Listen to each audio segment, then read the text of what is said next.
सत्य के प्रयोग अथवा आत्मकथा। लेखक मोहनदास करमचंद गांधी। भाग 15। विषय सभ्य पोशाक में। अन्नाहार पर मेरी श्रद्धा दिन पर दिन बढ़ती गई। साल्ट की पुस्तक ने आहार के विषय में अधिक पुस्तकें पढ़ने की मेरी जिज्ञासा को तीव्र बना दिया। जितनी पुस्तकें मुझे मिली मैंने खरीद ली और पढ़ डाली। उनमें हावर्ड विलियम्स की आहार नीति नामक पुस्तक में अलग अलग युगों के ज्ञानियों, अवतारों और पैगंबरों के आहार का और आहार विषयक उनके विचारों का वर्णन किया गया है। पाइथागोरस, ईसा मसीह इत्यादि को उसने केवल अन्नाहारी सिद्ध करने का प्रयत्न किया है। डॉक्टर मिसेज एना किंग्सफर्ड की उत्तम आहार की रीति नामक पुस्तक भी आकर्षक थी। साथ ही डॉक्टर एलिसन के आरोग्य विषयक लेखों ने भी इसमें अच्छी मदद की। वे दवा के बदले केवल आहार के हेर फेर से ही रोगों को निरोग करने की पद्धति का समर्थन करते थे।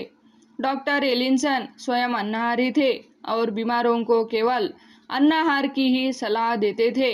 इन सब पुस्तकों के अध्ययन का परिणाम यह हुआ कि मेरे जीवन में आहार विषयक प्रयोगों ने महत्व का स्थान प्राप्त कर लिया। आरंभ में इन प्रयोगों में आरोग्य की दृष्टि मुख्य थी, बाद में धार्मिक दृष्टि सर्वोपरि बनी। इस बीच मेरे उन मित्र को तो मेरी चिंता बनी ही रही। उन्होंने प्रेमवश यह माना कि अगर मैं मांस नहीं खाऊंगा तो कमज़ोर हो जाऊंगा। यही नहीं बल्कि मैं बेवकूफ़ बना रहूंगा, क्योंकि अंग्रेज़ों के समाज में घुल मिल ही न सकूंगा। वे जानते थे कि मैं अन्नाहार विषयक पुस्तकें पढ़ता रहता हूँ। उन्हें डर लगा था कि इन पुस्तकों के पढ़ने से मैं भ्रमित चित्त बन जाऊंगा, प्रयोगों में मेरा जीवन व्यर्थ चला जाएगा, मुझे जो करना है उसे मैं भूल जाऊंगा और पोथी पंडित बन बैठूंगा। इस विचार से उन्होंने मुझे सुधारने का एक आखिरी प्रयत्न किया। उन्होंने मुझे नाटक दिखाने के लिए न्योता। वहां जाने से पहले मुझे उनके साथ हार्बन गृह में भोजन करना था। मेरी दृष्टि में यह गृह एक महल था। विक्टोरिया होटल छोड़ने के बाद ऐसे गृह में जाने का मेरा यह पहला अनुभव था। विक्टोरिया होटल का अनुभव तो निकम्मा था, क्योंकि ऐसा मानना होगा कि वहाँ मैं बेहोशी की हालत में था। सैकड़ों के बीच हम दो मित्र एक मेज के सामने बैठे। मित्र ने पहली प्लेट मंगाई, वह सूप की थी। मैं परेशान हुआ, मित्र से क्या पूछता। मैंने तो परोसने वालों को अपने पास बुलाया। मित्र समझ गए, चिढ़कर मुझसे पूछा, क्या है? मैंने धीरे से संकोच पूर्वक कहा, मैं जानना चाहता हूँ कि इसमें मांस है या नहीं। ऐसे गृह में यह जंगलीपन नहीं चल सकता।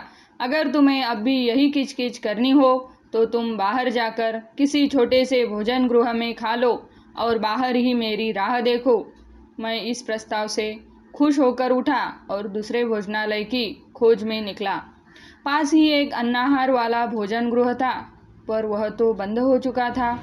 मुझे समझ न पड़ा कि अब क्या करना चाहिए। मैं भूखा रहा। हम नाटक देखने गए। मित्र ने उक्त घटना के बारे में एक शब्द मुंह से न निकाला। मेरे पास तो कहने को था ही क्या, लेकिन यह हमारे बीच का अंतिम मित्र युद्ध था। न हमारा संबंध टूटा, न उसमें कटुता आई। उनके सारे प्रयत्नों के मूल में रहे हुए प्रेम को मैं पहचान सका था। इस कारण विचार और आचार की भिन्नता रहते हुए भी उनके प्रति मेरा आदर बढ़ गया। पर मैंने सोचा कि मुझे उनका डर दूर करना चाहिए। मैंने निश्चय किया कि मैं जंगली नहीं रहूँगा, सभ्य के लक्षण ग्रहण करूँगा और दूसरे प्रकार से समाज में समरस होने योग्य बनकर अन्नाहार की अपनी विचित्रता को छिपा लूँगा। मैंने सभ्यता सीखने के लिए अपनी सामर्थ्य से परे का और छिछला रास्ता पकड़ा।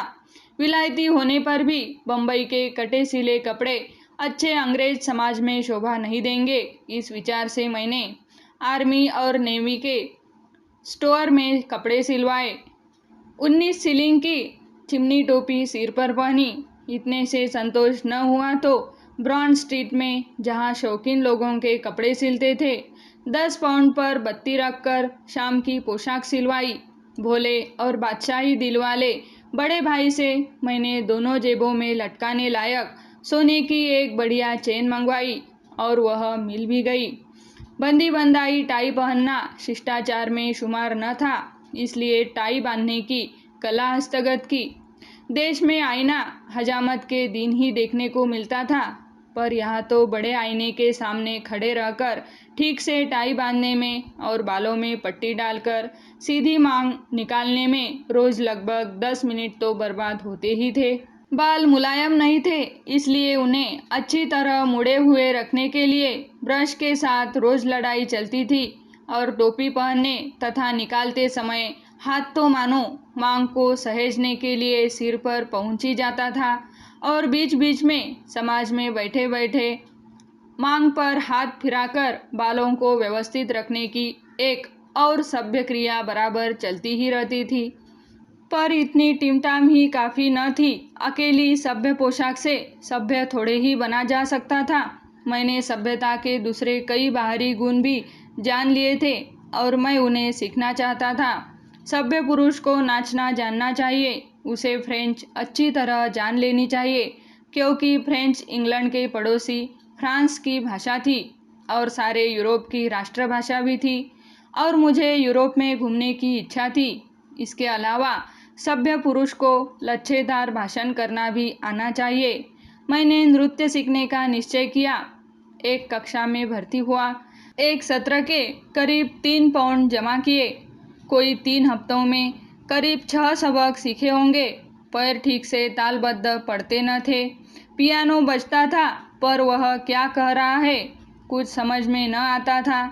1 2 3 चलता, पर उसके बीच का अंतर तो वह बाजा ही बताता था, जो मेरे लिए अगम्य था। तो अब क्या किया जाए? अब तो बाबा जी की बिल्ली वाला किस्सा हुआ। चूहों को भगाने के लिए बिल्ली, बिल्ली के लिए गाय। यो बाबा जी का परिवार बढ़ा, उसी तरह मेरे लोग का परिवार भी बढ़ा। वायोलिन बजाना सीख लूँ तो सुर और ताल का ख्याल हो जाए।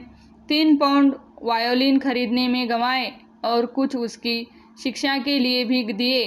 भाषण करना सीखने के लिए एक तीसरे शिक्षक का घर खोजा।